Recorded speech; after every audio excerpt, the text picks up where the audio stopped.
All right, everybody, how's it going? It is finally that time of year. The preseason has ended. Training camp's long gone. The rosters are all set. Everything looks like it's finally in place because in just 3 days, we are at kickoff for Thursday Night Football because it is September 2nd, 2019, and on 9/5/2019, September 5th, the regular season is officially underway. Then we got this September 8th for the all the Sunday games, and then the 9th for Monday night. So there's a lot to be excited for right now. I know I am. I can't believe we're finally at the start of the regular season. This is the shit that matters. This is the week one for my pick'em and everything. So obviously, as you can see on the screen, this is what we're doing. Last year I did pretty good, about 62%. We picked the Super Bowl winner at the start of the year. I'll be doing prediction videos later today and probably tomorrow and all that. I'll be sprinkling them in as I go along here before the start of the regular season, so there's no cheating. Before the teams play anyway. So anyway, there's not much really to get underway. I'm going to try to keep it to about a minute or two for each of the games. The lesser games, I'm just kind of going to clown on them and then just move on. Like the Bills play the Jets. There's not much. I'm not going to do really much analyzing for that. I'm just going to clown.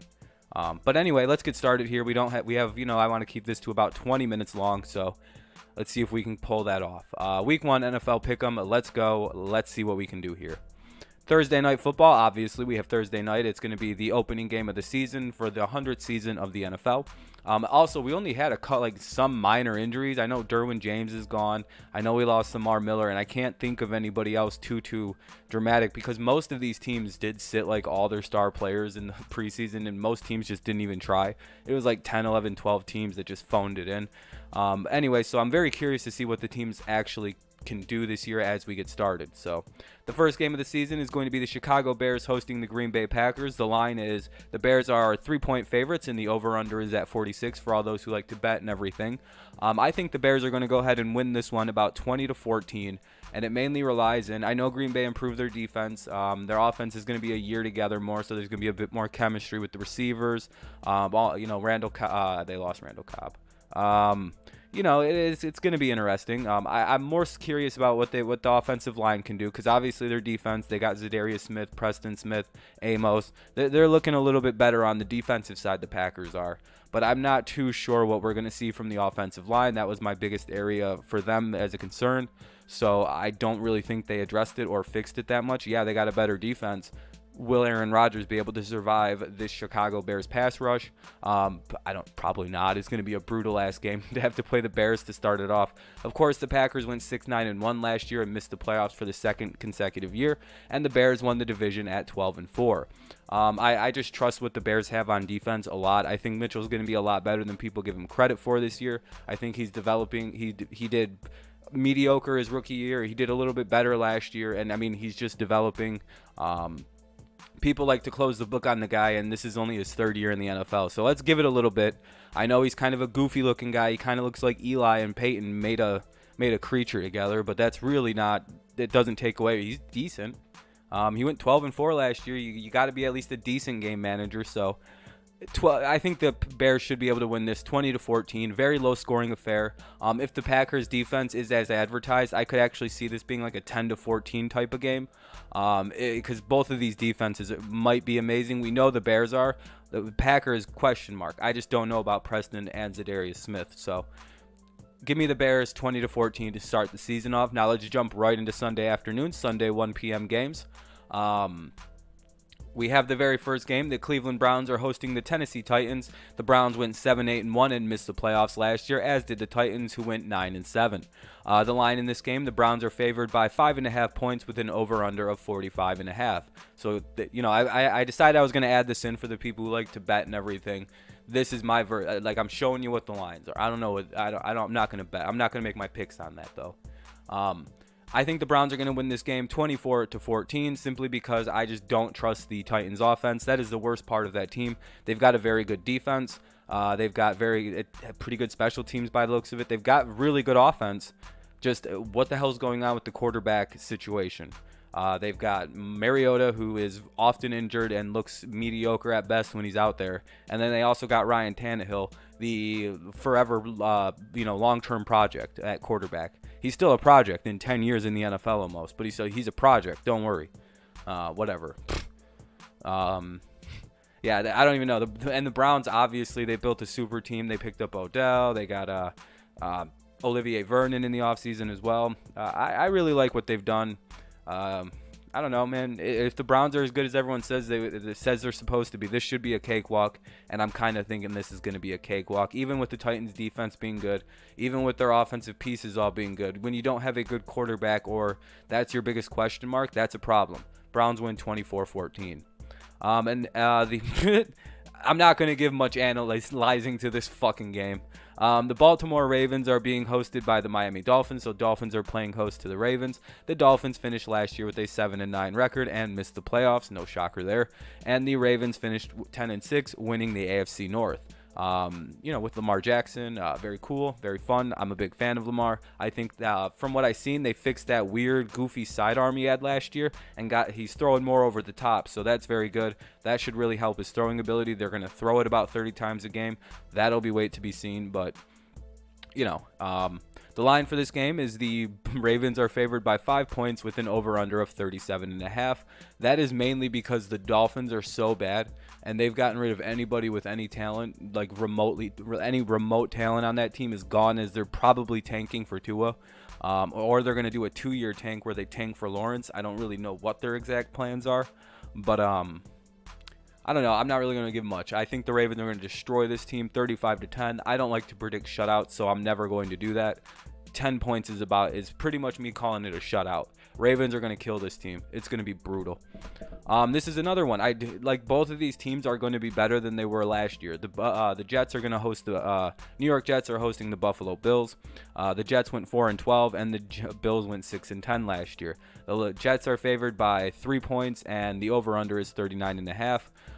The Bills, I think they didn't really go and get a bunch of stupid free agents. They just drafted, and they're building in-house. Very, very smart. I think long-term the Bills are going to be better than the Jets because the Jets do stupid things like go and sign linebackers from the Ravens who, the Ravens are known to give up on superstar linebackers. That's just what they do. Go ask Terrell Suggs and, Ray Lewis what they do with big game-changing, defensive-changing, culture-changing linebackers. They don't let them leave. So you bought C.J. Mosley, and I'm sorry. I know he's good. Statistically, he's great. One of the best in the game. But something tells me once he leaves that Ravens system, something's going to change, and the Jets are going to be real upset they paid all that money for him. I'm telling you, you might think I'm crazy, but look, the history of the Ravens say they don't get rid of game-changing defenders. So whatever on the Jets. Plus Le'Veon Bell, yeah, that's really cool, dude. How come your backup James Conner had a better year than you statistically have ever had just running the ball when he ran the ball for Pittsburgh last year? Something tells me that you're a product of your offensive line, and the Jets don't have one of those. So good luck in New York. And Darnold still doesn't have anyone to throw to. So give me the Bills 21-14. They're a better team. They stayed in-house. They got Ed Oliver. Their defense is going to be twice as good as it was last year, especially on the pass and rush defense with Ed. Yeah, Bills are just a better team. Darnold's, I think, or Josh Allen's going to develop better. 21-14. I like the Bills to win. The Philadelphia Eagles are going to destroy the Washington Redskins, who are coming to town. The Eagles finished 9-7 and made the playoffs last year, whereas the Redskins finished 7-9. The Eagles are 8.5-point favorites, and the over/under is 45.5. And I tend to agree with this line here, even though it's quite large. I have the Eagles winning 31-17. There's just nothing special about the Redskins. Case Keenum or Dwayne Haskins, I'm not afraid of either one of you. Especially Dwayne in his first NFL start. That's probably not going to go so well. But I know Case is starting, and it's just like Case isn't scary, and if Dwayne has to come in, he's not scary. Not right away anyway. So the Eagles are also super stacked on offense. They've got Alshon Jeffries, Nelson Aguilar, Deshaun Jackson, Zach Ertz. It's just like, who the fuck are the Redskins going to cover on that team? Like, it's just brutal, dude. And Carson Wentz can obviously play at an MVP level when healthy, and the line is blocking for him. So, and the Eagles' offensive line is actually very healthy heading into this year. And they also picked up a very good, I believe it was Andre Dillard. They drafted him somehow. So, the Eagles are going to win this game very easily. Fucking 31-17. It's probably going to be worse than that. But here are the last slate of the 1 p.m. games here. We have the Kansas City Chiefs being hosted by the Jacksonville Jaguars. The Jaguars, very disappointing year last year when their defense just quit trying to play because they committed to Blake Bortles. Jacksonville went 5-11. The Chiefs obviously went 12-4 and won the AFC West. The line, the Chiefs are favored by 4 points only. Very, very surprising. That's a lot of kudos to the Jaguars defense. And the over/under is 52. They're probably gonna hit that. So obviously this is probably going to be the Chiefs game to lose. I think they're going to win about 35-21. I'm just not too sure what we're going to see with the Jags offense. That's the real question of this game, right? Because we know the Chiefs defense is going to be bad and give up some points. We know the Jaguars defense is going to make some big plays and kind of fuck up Patrick Mahomes a little bit. But we just don't know. And we know the Chiefs offense is going to score, and we just know we know certain things about this game. But the one thing we don't know is nothing about that Jaguars offense. We don't know if it can score. It's playing against a very easy defense to get started against, so that's a big break for the Jaguars. Foles has a very easy first challenge in the Chiefs. No offense to Chiefs fans, but until we see your defense do something, they're a joke. And until I see that, I'm not too confident nor high on the Jaguars. They look terrible in the preseason, even though they said they weren't trying. Not buying it. 35-21, and I'm not buying the Jaguars at all this year. I think they're gonna go like 7-9 at absolute best, but whatever. I think they missed their window by fucking around last year. They missed the window entirely. This is about the only game where I'm being a bit facetious, and I just don't like the Panthers at all. I don't see anything good. Cam's hurt and shit. If he's not going to be hurt, it doesn't really matter. It's just I'm just not buying the team, dude. They got a running game. It's 2019. If that's all you got, you're going to lose a lot. And their defense is aging, and it's just not that good anymore. It just doesn't wow you anymore. I know Luke's very good. What else? I know I'm going to get slammed by Panthers fans for this, but like, sorry guys. If Cam isn't at 100%, you're going to get fucking destroyed by this team. They're going to be very angry, very vengeful, very out for blood. All their stars are arrested. All their old guys have about 4 or 5 still. You know, they got half a season in them still. So I really see the Rams, Carolina Panthers play the Rams. The Rams went 13-3 and won the NFC West, and the Panthers went 7-9 and missed the playoffs. I have the Rams winning 42-20. The line, the Rams are favored by 3, and the over/under is 50.5. I think the Rams are going to pummel this team. I think they're just going to score a ton of points really, really quickly and very, very often. And the Panthers just will never catch up. I don't even know if the Panthers offense is going to play that bad. I just don't think they'll catch up. I don't like the Panthers defense. I don't like their offense. I don't like the team. And it has nothing to do with anything other than I just think they're garbage. If they don't have Cam, they're fucked. And I don't know how effective Cam's going to be in week 1 with his foot injury. I mean, he's wearing a boot. So, Rams win pretty easy. Atlanta Falcons the Minnesota Vikings are hosting the Atlanta Falcons. The Falcons went 7-9, missing the playoffs. The Vikings 8-7-1 and missing the playoffs. The Vikings are favored by 4 points, and it's an over/under of 47.5. Of course, all the lines were made when I made this PowerPoint a little while ago, so they obviously can go up and down, and the over/unders can change and all that. But this is one of my upsets for the week. I think the Falcons are going to beat the Vikings simply because if you look at the numbers, Ryan played like an MVP. The only problem with that team last year was keeping Ryan upright. They didn't have an offensive line, and everybody got hurt. Literally everybody got hurt. The entire first-string defense, I believe, was injured for the Falcons. So if that doesn't happen, Matt Ryan plays at the level we know he plays at every year pretty much, I've learned. And their offensive line can do a little bit more than it did last year and keep the running back, healthy. They're like a 12-win team. That's a very good football team. Should the fucking defense not get hurt, like 11 guys. So I like the Falcons to win this game. I think they're going to be a little too much for the Vikings, who tend to shrink in big games. And I think this is randomly going to become a big game. This is going to be a lot bigger game than what it appears at first. And we just know the story of the Vikings, right? They don't have an offensive line. They don't really. And until they've, like last year, that line was so bad, I could just call, like, if they were playing a team with any kind of relevant defense, they'd just get destroyed. Plus, they were going through play calling issues. I'm just not high on Kirk Cousins in games against good teams, and I think the Falcons are going to be a 12-win team to 11-win team this year. Should they? I don't play to injuries. I don't predict injuries. I go with what I see in my face. That's an 11, 12-win team minus injuries. So, especially when your quarterback goes for 49, 45 touchdowns and like 7 picks. It's fucking crazy what he did last year. But Kirk's a bit of a choke artist. We all kind of know that. He's kind of like 5-13 against good teams, especially in prime time. I know this isn't prime time, and I'm kind of harping at this point, but I just don't like them, dude. They have a great defense, great offense. It's just something doesn't click right. Maybe they got past that. We'll see. I have to see it. I have to see the offensive line that was so fucking bad last year. It wasn't even funny. 31-28. I like the Falcons winning this game. Kind of an upset pick. Let's go to the 4 p.m. slate of games. First up, we got the Seattle Seahawks hosting the Cincinnati Bengals. These Seahawks went 10-6 and were a wild card team last year. The Bengals went 6-10 and missed the playoffs, obviously. Seahawks are 9.5-point favorites, and the over-under is 44. There's really not much to say in this game. There's going to be no A.J. Green. It's 28-17. The fucking Seahawks win. No A.J. Green, no analysis. I'm sorry. Seahawks,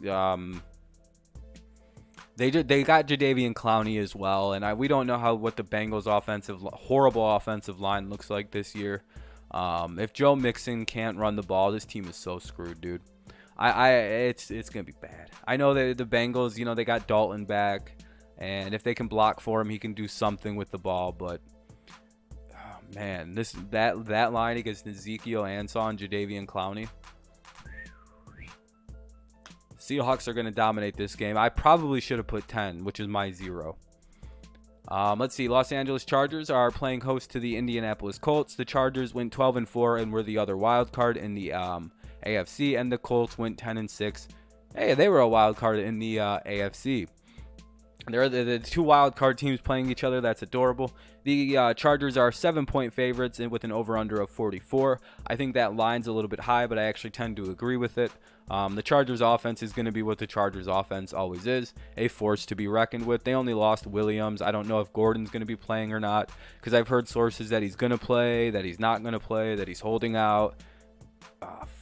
That he plans on, whatever. So, right now, all we can really hope is that, I don't know. I don't really care about this game. If I'm being honest, I really don't care about either one of these 2 teams. I don't like the Chargers. I don't like the Colts. But 31-17. This game has a 1 line, like a -1. The Tampa Bay Buccaneers are playing host to the San Francisco 49ers. Both teams were abysmal last year, going 4-12 for the 49ers and 5-11 for the Buccaneers. Tampa's favored by 1, and the over-under is 49.5, which I actually have them scoring 49, which is a little weird. So I'm saying take the under here. Both these teams, a lot of question marks going into the season, especially at the quarterback position. How will Garoppolo play after the knee injury? How's he going to respond? He hasn't played in a while. And then we have Tampa Bay with, Jameis Winston, Bruce Arians, that whole thing where they got rid of everybody, but kind of it's like a giant rebuild, but kind of like a quick rebuild. It's a weird situation in Tampa Bay. I'm not really too sure what the hell to consider all that. But either way, I don't know. I think San Francisco is a better team. I know they lost Jerick McKinnon, but I think they were kind of ready for that to happen.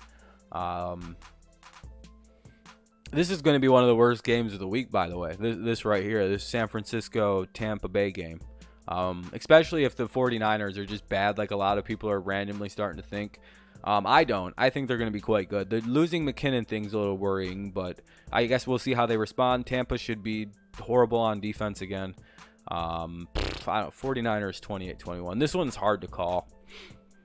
The Detroit Lions are playing the Arizona Cardinals. Arizona's playing host to this affair. The Lions went 6-10 last year, and the Cardinals went 3-13.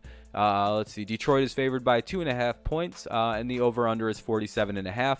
And I tend to go with the critics here and all those people and say that the Lions are going to probably destroy the Arizona Cardinals come week 1. I heard Rex Ryan earlier this morning breaking this down, and he was saying that teams are so ready for what Kyler Murray is going to be doing that if they don't have some kind of like smoke screen to it, like they're gonna just get destroyed. Like that's nothing to an NFL team to actually play defense against in the regular season. Like everyone's like, oh, you haven't seen anything like Kyler. You mean a running quarterback? They sure the fuck have seen a running quarterback. I don't know, and I guess it's one of those things for me. A lot of this week 1 stuff is I got to see what you have. I got to see what you guys aren't hiding from me. Because the Lions were a team that didn't show anything in the preseason. They looked fucking atrocious. And if that's really how they're going to play, they're going to be one of the worst teams in the NFL, what a lot of people think they're going to be. But I don't believe that. I think they kind of did what the Chargers did, kind of did what the Rams did, the Broncos, the Bears, just everybody, the Jaguars, just said they weren't playing in the preseason to avoid injury. We've seen the Cardinals play, and I don't know how hard they played or what they really showed, but they struggled to score any points in the preseason. They'd score like 17 points, and it'd be like, ooh, Kyler threw the ball 30 times almost. And so you'd have to kind of just step back and kind of look around and go, that whole situation might not work. I don't know if running a college offense in the NFL is going to last long. Let's go ask how that 6-week period where the Wildcat was dominant. I don't know. Lions should win this game quite handily. A defensive-oriented coach. This isn't going to get to him. Lions 28-14 over the Cardinals. This is going to be a good fucking game, isn't it? Because nobody knows if Zeke's playing. Nobody knows if anybody relevant's playing. It's just really Zeke. We're all waiting to see the Zeke contract situation come to a head. I don't really think it matters if he plays or not. I think the Giants are a far worse football team than the Cowboys. Cowboys have an elite defense. They've got a really good offense that works very well when it's in a unit together. And minus Zeke, this is considering it with minus Zeke. 28-14, I think the Cowboys will win. 10-6 they went last year, winning or did they get the wild card? No, I believe they won the NFC East last year. So, and the line is 7 minus. The Cowboys are 7-point favorites, 45.5 point line. The Giants who the fuck knows what the Giants are going to be. They looked pretty decent this offseason or this preseason, but again, that's the preseason. Doesn't really mean much. Daniel Jones looked very good. I think he had 5 incomplete passes the whole preseason. He had an 85 completion percentage. So if Eli's slacking or gets hurt or something, we'll see him get replaced probably by about week 5, a la Kurt Warner. I don't know. I don't buy the Giants at all. I think that's a bad football team. And the Cowboys are just fucking stacked on defense, dude. That's a stacked defense. That's a stacked offense. Kind of stacked offense. The quarterback's a weird thing. And if they don't have Zeke, it'll be like 28-14. If they had Zeke, I'd call this a 42-14 type game. I'm not even playing around or being funny. I really think the Cowboys are going to murk a couple teams early.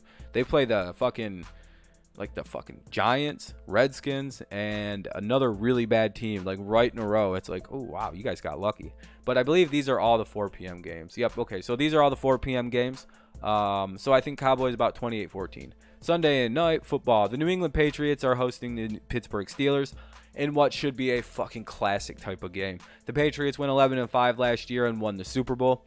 The Pittsburgh Steelers went 9-6-1 and failed to make the playoffs. Shocking. The Patriots are 6-point favorites with an over/under of about 51.5. I say I would go well over that, simply because both of these teams start the season out rather weird, don't they? I believe they tied the Browns. The Steelers did last year to start the year off. Or they did it very early on. The Patriots will lose a lot of games early in the season. I believe they lost to the Lions the third game of the season. They got blown out by the Lions. So it's like one of those things where the Patriots don't particularly usually play too well early, and the Steelers don't either. But since they're playing the Patriots and the Steelers, I think both of these teams are going to come into the season super focused. And I also think that the Patriots are running one of the most talented teams they've ever had on both sides of the ball. And when I say this is the most talented team they've had since 2007, if not this team may be a little more talented, it's because of how talented that defensive side of the ball is. All the young stars. It's quite incredible. This isn't the video for that, though. This is me making a pick for this game. The Patriots dominate the Steelers. They're like 13-4, 13-3 all time with Brady versus Big Ben. Last year, of course, the Steelers were able to get that victory, but the Patriots at that point were probably in phone at home mode. Just don't get anyone hurt. We got to get to these playoffs. Because of course then the Patriots kind of just stomped all over the Chargers, played up to the pace with the Chiefs. You know, they were able to score with the Chiefs, and then they I don't know what happened in the Super Bowl. Belichick's defense arose, and if Belichick has his defense playing like it did in that Super Bowl, ain't nobody beating the goddamn Patriots this year. Nobody's gonna score on Bill Belichick if the Wonder Kid and his fucking super offense couldn't do nothing against him. Hate to tell you this, your coach isn't as good as Sean McVay at offense, and he couldn't beat Bill. So if his defense is really as good as what we just seen in that Super Bowl, good luck to your teams. It's going to be a fucking long year. Patriots are going to beat the Steelers by maybe a field goal. It could be even less than that. I would not take that -6 even anywhere near it, regardless of what you know about this series. Very early in the season. Both of these teams don't play the season starts too well, especially the Patriots. So that's why I'm even keeping it so close. And I'm a lifelong Patriots fan, so you can kind of take this as good news. They might start 1-4 this year, or you know what I mean, 0-2, and if they win this game, I'm very confidently going to say they might go 14-2, or even 15-1. Should they win this game, this is about one of the freakiest games to play this early in the season.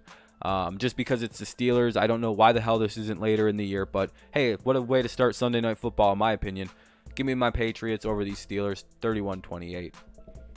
The Saints play the Texans in what should be a very, very close game. I actually have this down to a blowout field goal situation where neither defense is relevant, because that's probably the case. The Saints went 13-3, and they won the NFC South, and the Houston Texans won the AFC South, going 11-5. They're probably going to win it again with everything that's fucking gone down in the AFC South. You know, Luck leaving. The Jaguars are going to be incredibly average. The Titans don't have a quarterback. Houston's got a left tackle in Kenny Stills. Oh, yeah, they also got Will Fuller coming back, DeAndre Hopkins. God, their offense is stacked. They got Duke Johnson in the backfield. They've got a block. They got one blocker now. So Deshaun's actually, you know, he might not get sacked 63 times this year. The Saints are the Saints. They're going to be very good early in the season, and we'll see what happens after they play Dallas again, because last year after they played Dallas, where'd Drew Brees go? It's like, where'd my dick go? Where'd Drew Brees go? He's tucked in between his legs or something. He vanished. 5 games, 5 touchdowns, 5 games. That was pitiful to watch. He was also, you know, he had 32 going into Dallas in like week 10 or week 9 or week 10 or whatever. And then he throws 5 more. It's like, oh, Drew. Oh. How's that? Well, how far did you fall off the cliff, Drew? So we'll see how this all plays out, how soon it happens to him again this year. But it won't be week 1, and the Saints are going to win about 38-35. I don't think either team has a good defense. The Saints can surprise me, which they kind of do every year with their defense, or the fact that Drew Brees is just going to score too many. The Texans don't got no defense, though. They have literally no defense, so you're going to be able to score shitloads on them, but can you keep up with the Texans and the Chiefs this year is really how I view it, because the Texans are going to score a shitload of points getting Kenny Stills. Do not listen to that line. That line is really stupid. Like, it's a really stupid line. The amount of points is good. I'd take the over and bet. There's no way the Saints are going to blow them out by 7. It won't be that bad. And then the other game for Monday Night Football, of course, it's a doubleheader. We have the Denver Broncos and the Oakland Raiders. 6-10 Broncos, 4-12 Raiders, a -1 line. That means pick 'em basically. Over under of 43. I would take the under. We don't know what either of these two fucking teams are going to be. Broncos didn't try in the preseason. Raiders were a goddamn mess. We don't know what the full speed Raiders are going to look like with Tyrell Williams and fucking AB. Because of that, though, I think the offense of the Raiders is far better than the Broncos offense.